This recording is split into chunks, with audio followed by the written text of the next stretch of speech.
Hi everybody, it's great to be here, and as was mentioned, I've spent some time in space. In fact, my first mission up in space, I spent 95 days on the International Space Station. Now, since it's just us here and this is a private broadcast, I can tell you the truth. Being up there for 95 days was actually pretty disappointing. You see, if you stay for 100 days, you get a patch.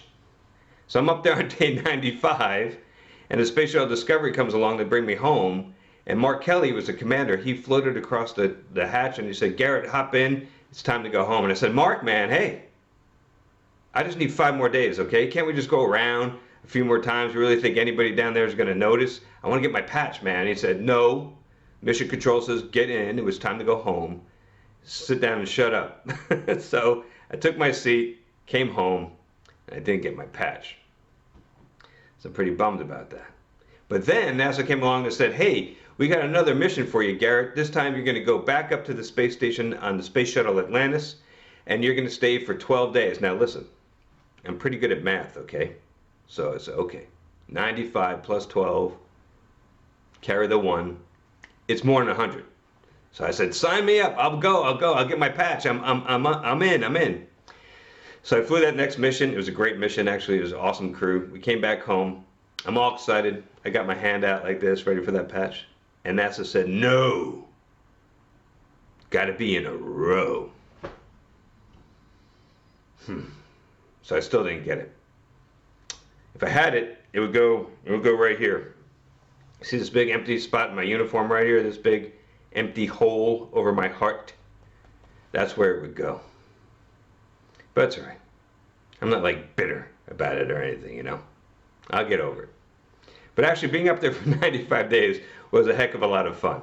And it was pretty amazing. And what I'd like to do to get started is show you a video of the highlights anyway, of those first 95 days up in space. Here we go.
Can we prove to people that you're in space right now? Would you please take off your wrist-strong bracelet and spin it in that astronaut way?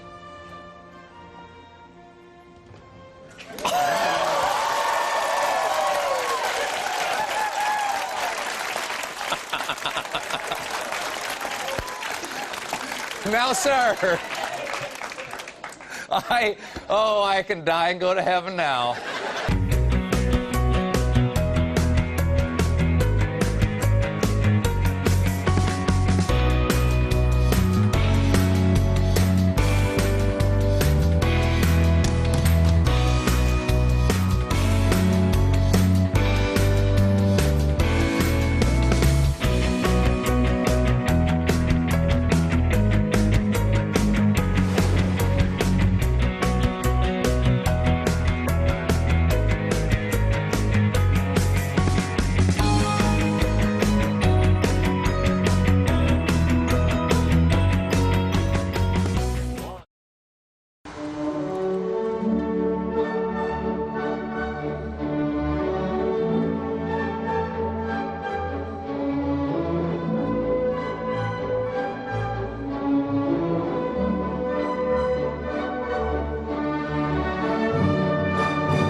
So if it looked like it was fun being up in space for 95 days, you're right. It was amazing. But you know, to be serious for a second, I can tell you that being up there on the space station, it's not all fun and games, okay? It's not without its dangers. That sword I was juggling was razor sharp, all right? You can put an eye out with that thing. You gotta be careful. Well, what I want to do now is start telling you some of the answers to the questions that I usually get from people. And those questions really are variants on a single theme, which is, what was it like? What was it like to be up there and have these experiences? So the first question I get a lot is, what was it like to launch on the space shuttle?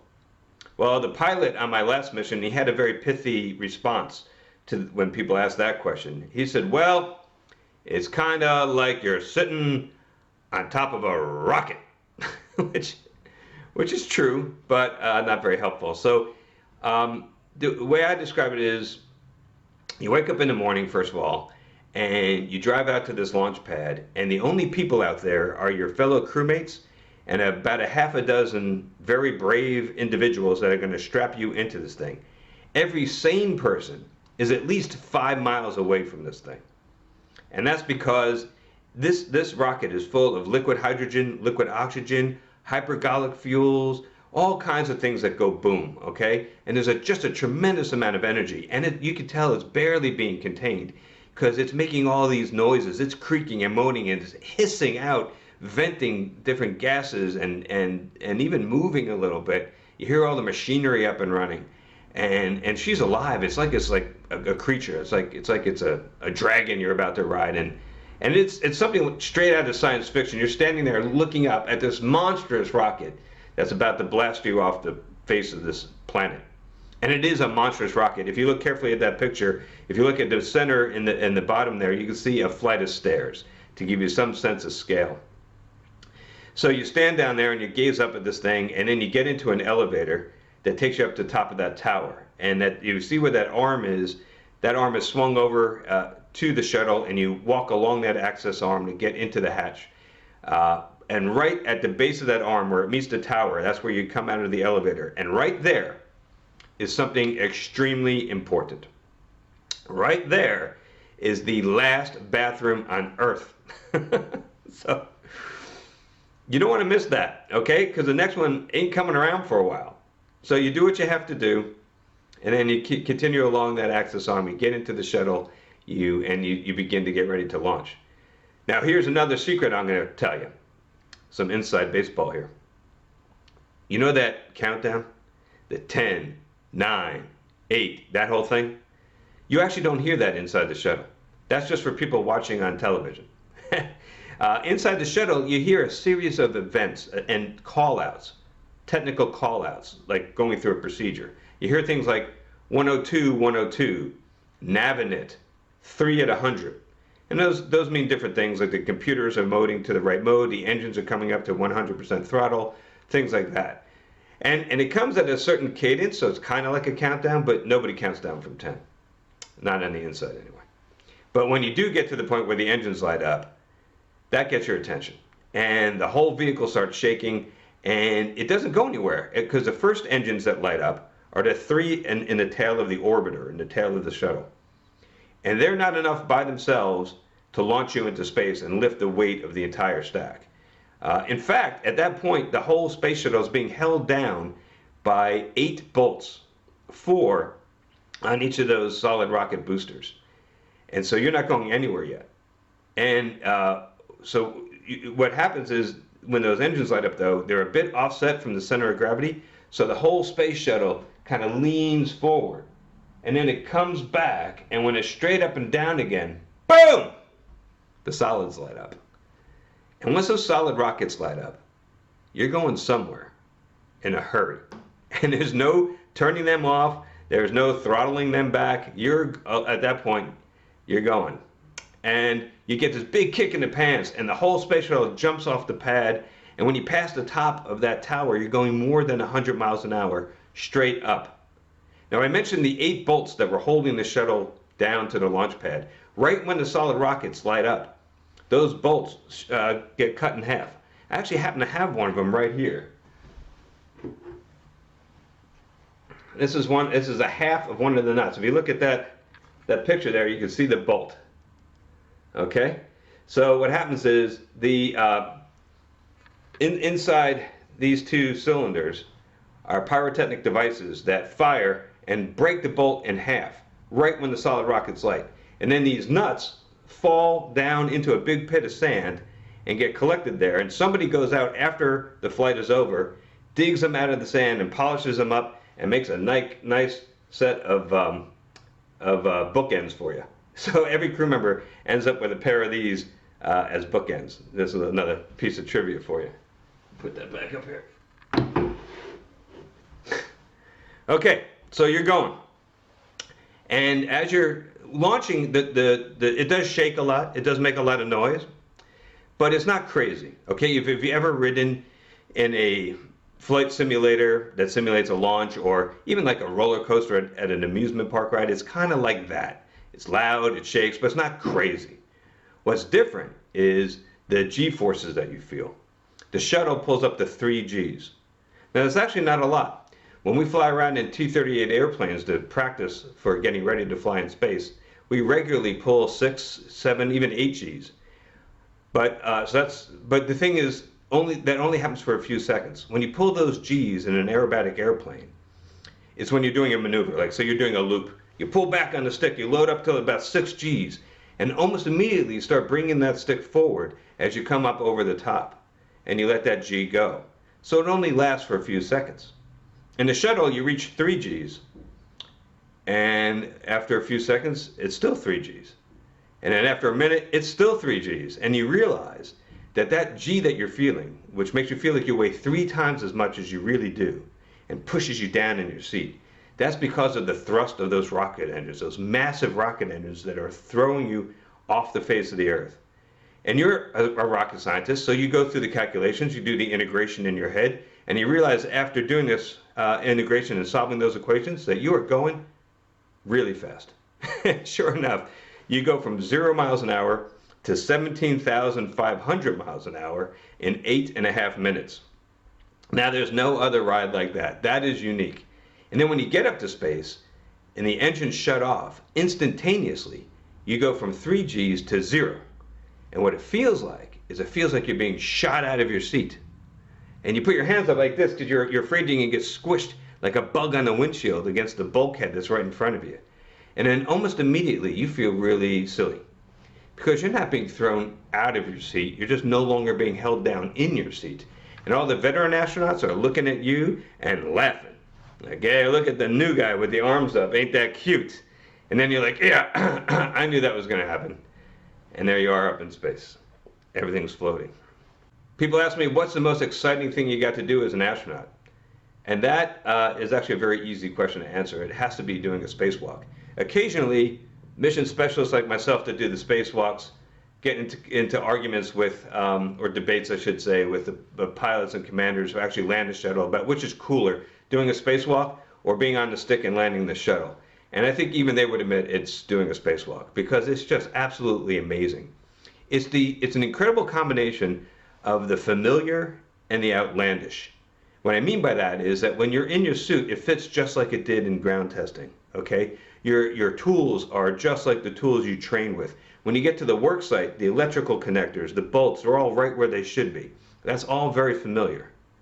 And then you look over your shoulder, you see the entire east coast of the United States go flying on by. And that's surreal. That's crazy, right? I mean, you look down, you see Seattle. You work for 10 minutes, you look down again, and it's New York, okay? So there's nothing that could prepare you for that. That's just absolutely crazy. And you go back and forth between the very familiar and the what the heck is happening to me. The view is incredible because you just have this helmet, which is like a big fishbowl. And after a little while, you almost forget that it's there. And you feel like you're just hovering above the planet Earth with nothing between you and the entire planet. It's incredible. So this on this mission, that's me in the picture. And we were taking this antenna to the top of the space station. I'm standing on the end of the very tip of the space station robot arm. And I'm using it kind of like a cherry picker. My crewmate is flying me around as I hold this huge antenna. Now, if my crewmates were here right now, they would say, actually, it's not that big of an antenna. It's just a little astronaut. I don't know if you could tell from the video, but I'm not the tallest. I'm a little vertically challenged. But I'm telling you, that is a huge antenna that I was carrying up there to the top of the space station. And one good thing about this particular mission, or this particular task on the spacewalk, is we all knew that the space shuttle program was coming to an end, and that we maybe should be thinking about other career opportunities. And I thought, well, you know, if I can't continue to fly on the space shuttle, I can always get a job with DirecTV, putting these antennas on people's roofs. And actually, so I was putting this antenna up on the roof of our house, and my wife came out and saw me and said, hey, that looks familiar. Wait, let me go get the camera. And took this shot. But at one point during this particular spacewalk, something really magical happened. I was standing on the end of that robot arm, and it was stretched out straight up above the top of the space station. And so that arm is about 60 feet tall, okay? So it's like standing on a telephone pole, 60 feet tall, and I'm looking down, and I could see everything, okay? I could see the entire space station. I could see the whole planet. And what you see right here is a picture I took, and this picture is a selfie. If you look carefully at the bottom, you see my hands holding the camera. And what I'm photographing is my helmet. And the helmet with the visor down is acting like a mirror, and is reflecting in that helmet everything that I could see at the time. So you can see the whole Russian segment of the space station. You can see my buddy Steve right in a little bit to the left of the center of the frame. That's my nearest source of any kind of help. And he's way down there. That's a little disconcerting. And then you can see the truss, the big structure that spans the center of the space station, holds up the solar panels. Then you can see the U.S. laboratory module, the node. You can see Atlantis poking her nose over the top there. And then the bottom is the Japanese laboratory, and towards the top is the European laboratory. So that module that's sticking straight up in this photograph above Atlantis is that European module. And if you look really carefully, you can see a tiny piece of that module that we were worried about because it was kind of coming loose. If you look really carefully at the picture, you see there's a piece of that module which is barely holding on by a thread onto that European module. And yeah, that's the British part. We're still not sure if that's going to drift away or stay attached. It's I guess we'll find out eventually.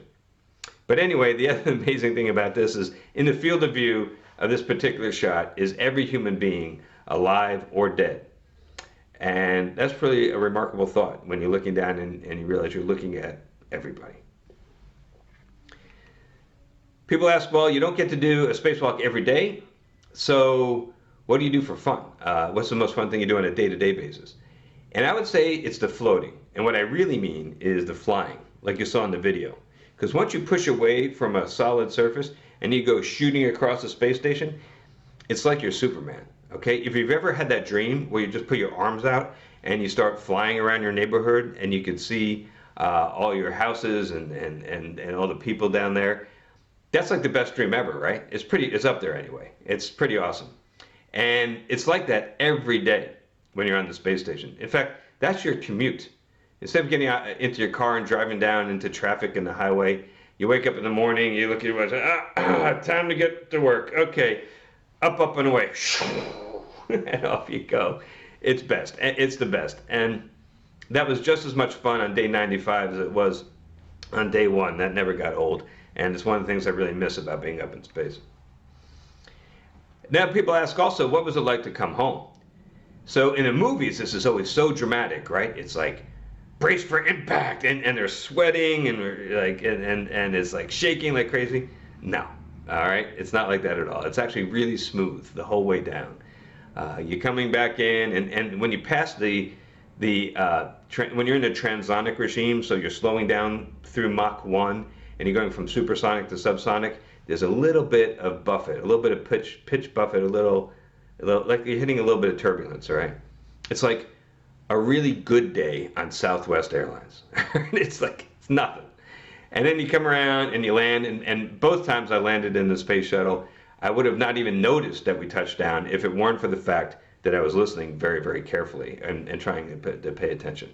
So it's actually really smooth. It's on the outside, yeah, you look outside, you see the plasma, you know it's thousands of degrees out there. And so it doesn't matter if it's Celsius or Fahrenheit, it's thousands, okay? You don't want to be out there. But on the inside, it's fine. It's not hot. Your suit has nice cooling systems that take care of you. Those thermal protection tiles and the whole thermal protection system on the insulation on the outside of the shuttle does a great job of keeping the hot stuff out there and keeping you cool on the inside. And it's actually a really nice ride.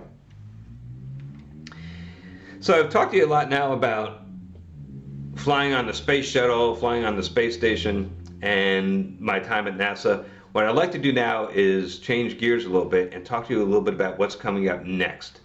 And what happened to me was at the end of my second flight, when I came back from that flight on Atlantis, I saw what was happening in the private sector, and I got very excited. I saw this company, SpaceX, send a cargo ship up into space, orbit the Earth 2 times, bring it back down, have it splash down in the ocean. They went out with a boat and picked it up. And SpaceX became the first commercial company to send a spacecraft into orbit and bring it back. And that was incredible. But what was really incredible to me was the price tag. And I mean, the cost of that mission was just a few $100 million. Now that might sound like a lot of money. Okay, I would love to have a few $100 million. That would be nice. But you have to understand that in the space business, that's petty cash. Okay, that's chump change. All right. The NASA and the Air Force have a cost estimation tool, a parametric cost estimation tool, where you put in like how many engines, how much thrust, and it'll tell you how much it should cost to build a rocket. And the number that they came up with when they put all those numbers in there was about $2 billion. And this was, a couple $100 million. So that really got my attention. I said, there's a paradigm shift going on here. There's something happening. And I investigated further, and I went and I talked to the people at SpaceX. I met with Elon Musk, and I said, hey, I really like the promise of what you're doing here. I would like to be a part of this, and can I have a job? And I did something very difficult, which is I voluntarily stopped being an astronaut, which is like the best gig ever, admittedly. But I really wanted to be a part of this whole new paradigm. So that's what's happening right now. You've got a couple very high net worth individuals. You have Elon over there on the right, but you also have Jeff Bezos with his space company, Blue Origin, and you have Richard Branson with Virgin Galactic. And all three of these men are visionaries that are putting a lot of their money and time and effort and resources into expanding human spaceflight. And what that has done, what has happened as a result of that, is that we are about to embark on a new golden age of space exploration, and it's an extremely exciting time in the history of spaceflight.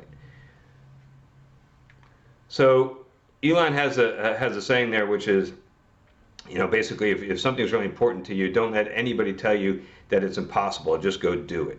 And that's really what these guys are doing. They're not taking no for an answer. They are not accepting the status quo, and they're disruptors, all three of them. They're going out there and getting stuff done. And I saw that as I was at NASA, and I saw that spirit, and it reminded me a lot of the spirit at NASA during the Apollo days, that can-do attitude. And so I wanted to be a part of that, and I signed up, and Elon gave me a job, and I was at SpaceX for 7 years. So one of the things that Elon wanted to do at SpaceX was he wanted to get his rocket back. Now, you have to understand that most rockets get thrown away after they're done with their mission and in delivering their payload to orbit. So most rockets are two stages. I'll use these visual aids here. So most rockets are two stages. There's the stage, I should probably do it like this, because this is the bigger one. The first stage it's got the big tanks and the big engines, and it fires for a couple minutes, and then its tanks are empty. And so rather than drag all this dead weight up to space, you throw it away. And it normally falls down into the ocean and just splashes into the ocean. And the second stage continues with the payload, whether that be a satellite or a cargo ship for the space station, whatever it might be. And it goes on into space. But this part, the first stage, has about 70% of the cost of the rocket is in that first stage. And we're just throwing it away. And Elon said, this is crazy. This is like, imagine if you built an airplane to use to travel from Los Angeles to New York. And when you got to New York, you threw that airplane away. And you had to build a whole new one to come home. Well, then the cost of flying on airplanes would be ridiculously high, right? And only a few very lucky government employees or a couple very high net worth individuals would ever be able to fly on airplanes. But that's what we were doing with rockets. And he said, this is crazy. Here's what I want you to do. He says, I want you to keep a little gas in the tank, okay? I want you to fly around. After you drop off the second stage, I want you to burn the engines, fly all the way back, come back down through the atmosphere, manage entry, and land, either on land or on a ship, with legs that deploy just like Buck Rogers. And a lot of us thought, and a lot of people told Elon, hey, that's impossible. That's just not going to happen. I thought that, to be honest with you, but I was smart enough not to say anything to the boss about it. So I kept my mouth shut. But he wouldn't take no for an answer, and he kept pushing. So we tried. And the very first time we tried to bring the rocket back, do you think it worked? No. It looked a little bit like this. This is what it looked like. It went kaboom, okay? The second time, do you think it worked? Nah. Third, fourth, fifth, no. We finally got around to the sixth time. But the thing was, each time that we were failing, each time that the rockets were exploding, we were learning something important. We learned what the weakest link was in the system, and we fixed it. And then we failed again, and we found what the second weakest link was. And then we failed again, and we found the third weakest link.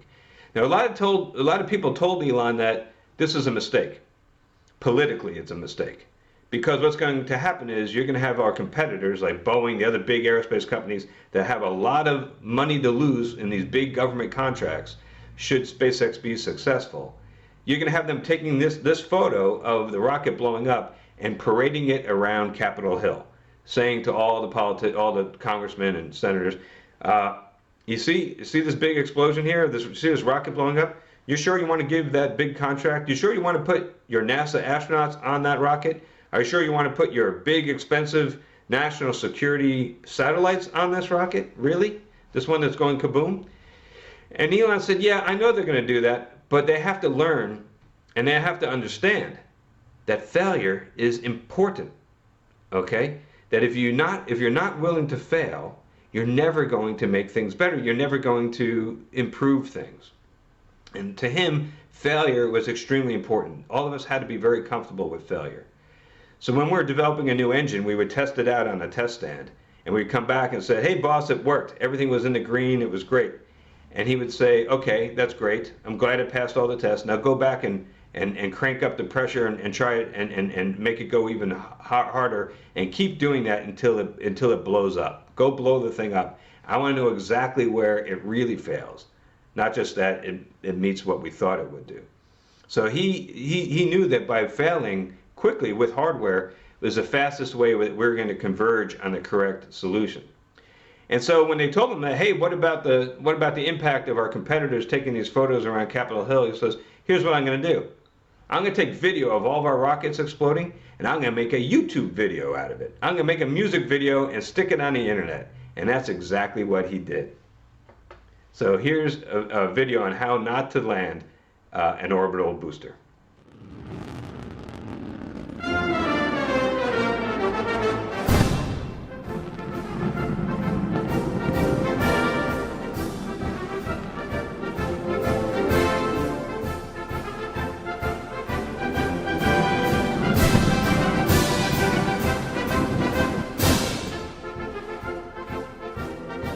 Okay, so you get the idea. And again, that's the core message that Elon wanted to send, was that it's okay to fail. You have to get comfortable with failure if you're really going to do anything great.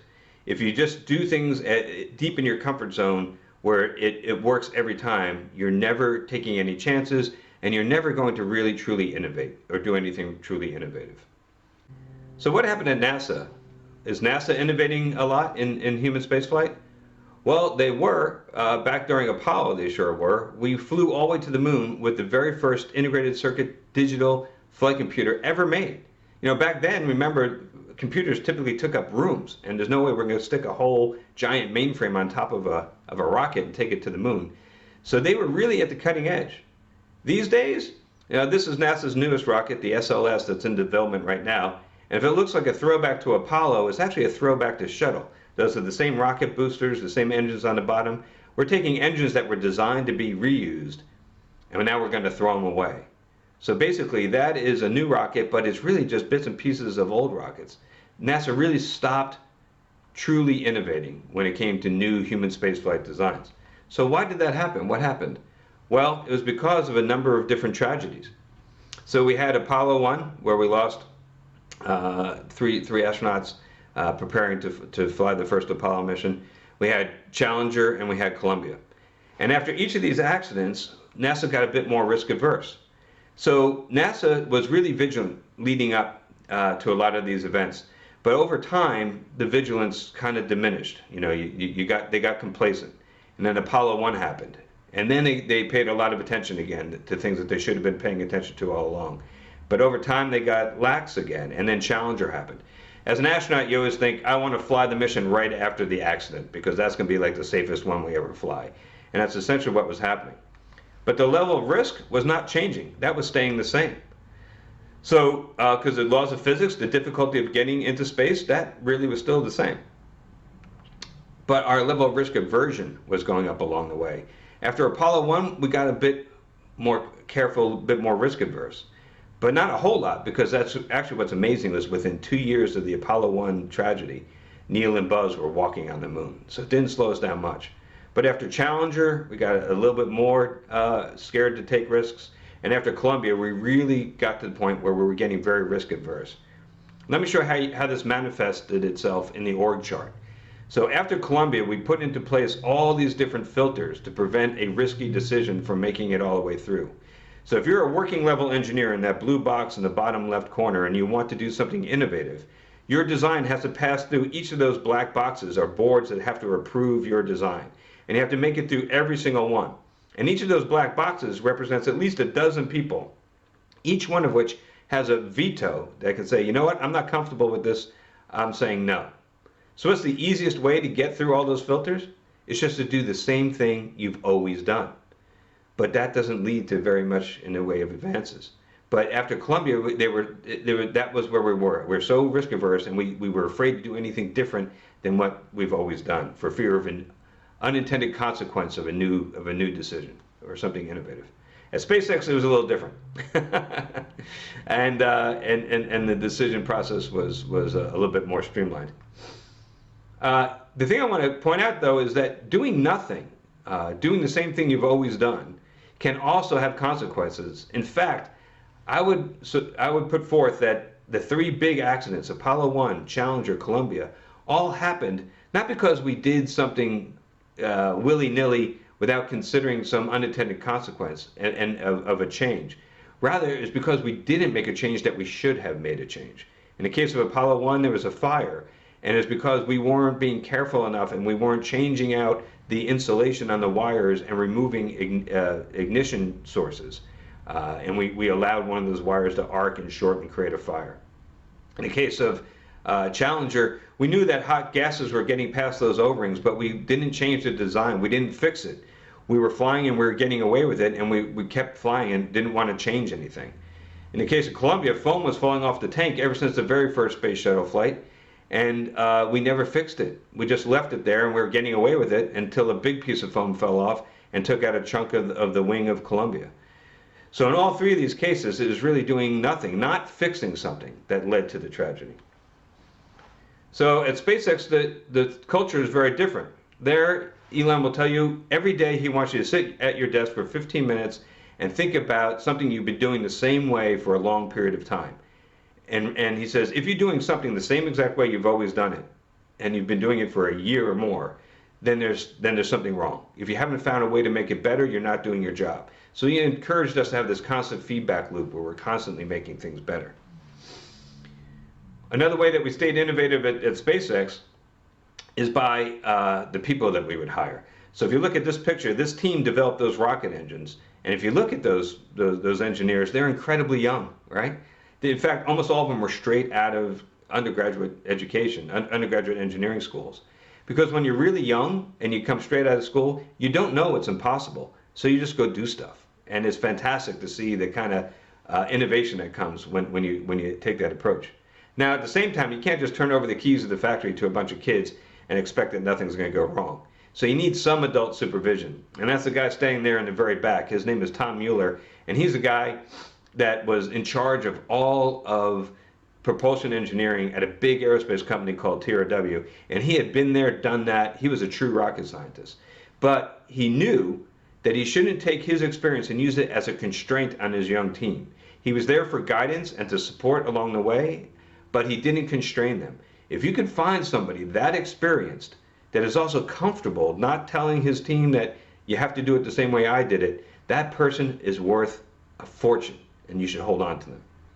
Another thing we did was we looked to other industries. We weren't very parochial. When we had to do something, we said, what industry does this the best? So the example I'll give you is when we had to hire a senior vice president for manufacturing, we didn't hire somebody who made rockets before. Because the aerospace industry is not necessarily the leading industry when it comes to just-in-time manufacturing. What industry is? You probably were thinking automotive, right? Well, that's what we did. We hired a guy that worked in the automotive industry. That picture up there of that gentleman, his name is Andy Lambert, and his prior job before coming to SpaceX was he was in charge of the assembly line for the Mini Cooper for BMW. And he came in and I gave him a tour of the place and said, Garrett, how many units a year are we manufacturing? I said, well, 4. And he said, 4 units a year? I used to manufacture 4 units a minute. And I said, yeah, I know, Andy, but they're Mini Coopers. They're really small, okay? Well, these are big, big rockets. But he got us from 4 units a year to 40 units a year within a year. He ramped up by an order of magnitude. And by leveraging all the advances that were available in just-in-time manufacturing in the automotive industry. So if you're not afraid to fail and you encourage innovation, you can do amazing things. And one of the most innovative things that SpaceX has done so far is this rocket here, the Falcon Heavy, which flew for the first time in 2018. It's remarkable. It's basically 3 Falcon 9s put together. It's got 27 engines burning in the first stage. It's the most powerful rocket flying today. And on its maiden flight, did we launch a satellite? No. because we really weren't sure it was going to work. Even Elon says like a 50-50 shot. That doesn't inspire a lot of confidence in your customers. So nobody's willing to put their billion-dollar satellite on top of this rocket. So instead, Elon said, fine, if nobody wants to put their satellite on my rocket, I'm going to put my car on it. And that's exactly what we did. We took Elon's car and we blasted it off towards Mars. None of us were really sure whether or not it was going to work. Yet you see the boosters on the side are designed to come away from the rocket when they're done with their fuel and fly back hypersonically and land side by side. The center core is going too far and too fast downrange to do that, so it lands out on a ship. And all of us sat there when we launched this thing wondering whether or not it was going to work. But it did, and it was magnificent. So that's what can happen if you're not afraid to take risks. So here's that Roadster. There's nobody in that suit, by the way. That's just a mannequin. And that Roadster has now gone out past the orbit of Mars, is come back around the sun, and is heading back out there. It's going to keep doing that for a few billion years. So it's pretty amazing. But sending a car with a mannequin in it to the orbit of Mars is not what the company was founded for. The whole point of SpaceX is to make humans a multi-planetary species. And that's really what it's all about. You can ask anybody inside the company what they are doing, and they will tell you, whether they're the barista serving the coffee or the chief design engineer, that they are working to make humans multi-planetary. And the first step on that is getting humans off this planet. Now, for the past 9 years, since 2011, the summer of 2011, when we flew the very last space shuttle mission, the United States of America no longer has the capability to send men and women into space. We've been sending our astronauts up to our space station by getting help from our good friends, the Russians, and flying all of our astronauts on Russian Soyuz rockets. And that is not a good place for this country to be. All of us that work in the space industry are not happy with that state of affairs. But here's the good news. That ends. That ends very soon, as a matter of fact, because we plan to launch the first NASA astronauts on the SpaceX rocket. We've been working on this for quite a long time, and this painful period where the United States has not had this capability is going to end. Very soon, American astronauts are going to be launching again from American soil on American rockets. And we'll be back in this business, and it's going to be better than ever. This is a picture of what that rocket looks like. This is the Crew Dragon sitting on top of the Falcon 9 rocket. We've already launched it with nobody inside. We did a robotic, fully autonomous mission up to the space station and back just to deliver, just to prove that it all works. And it went up, it docked to the space station autonomously, came back down, everything worked fine. The very next step is to fly astronauts in this vehicle up to the space station. And we're going to be back in this business and better than ever. This is amazing. The biggest difference between this vehicle and the shuttle, even though it looks like the biggest difference, is the fact that this is a capsule and the shuttle is a winged vehicle. So you might say, like, hey, isn't this a step backwards? It's actually a huge step forward, because this is not your grandfather's Apollo capsule, okay? The biggest advances are in software and autonomy and algorithms. The stuff that this vehicle can do is so much more advanced than what the shuttle was capable of when it comes to processing power and software. When you're talking about defining your edge, well, I define my edge in the space business as this vehicle. This is the edge. This thing can do on board with its own computations, that's kind of an algorithms, the stuff that took a giant team of people in mission control to do remotely, or the crew themselves having to do with using their own brain and flipping switches. This vehicle is incredibly capable, and it opens up the possibility of flying not just professional astronauts, but really anybody who wants to go to space, because this vehicle you don't need to be a test pilot to fly this vehicle. So this is just the beginning. This launch of the first NASA astronauts on the SpaceX Dragon will be followed within a year by the launch of private citizens using the same vehicle. And really, that's also just the first step, because SpaceX, Blue Origin, Boeing, and even NASA have other rockets that are being built. And in the next 10 years, you're going to see an absolute exponential growth in this industry. It's going to be truly the beginning of a new golden age of human spaceflight. So stay tuned. I think you're really going to be amazed at what comes next.